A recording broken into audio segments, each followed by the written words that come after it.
Ben স্টোকসকে হারিয়ে দিলেন শুভমান গিল। তার কাছে হেরে গেলেন দক্ষিণ আফ্রিকার টেস্ট অধিনায়ক ইয়ান মুলডারও।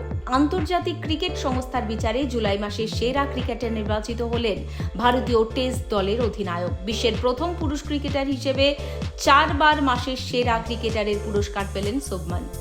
ইংল্যান্ডের বিরুদ্ধে টেস্ট সিরিজে ভালো পারফরম্যান্সের পুরস্কার পেলেন শুভমান। জুলাই মাসের সেরা ক্রিকেটার হিসেবে তাঁকেই বেছে নিল আইসিসি।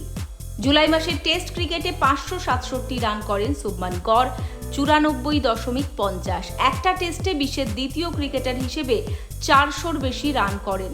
রয়েছে বার্মিংহামে তার 269 রানের ইনিংসও। আইসিসির পুরস্কার পেয়ে উচ্ছ্বসিত শুভমান বলেছেন, জুলাই মাসের জন্য আইসিসির সেরা ক্রিকেটারের সম্মান পেয়ে খুব ভালো লাগছে, দারুণ অনুভূতি। অধিনায়ক হিসেবে প্রথম টেস্ট সিরিজ খেললাম, তাই এই পুরস্কারটা আমার কাছে গুরুত্বপূর্ণ। ইংল্যান্ডের বিরুদ্ধে বার্মিংহামে 200 রানের ইনিংসটা সারা জীবন মনে থাকবে। এখন সময় ফলো এবং সাবস্ক্রাইব করুন।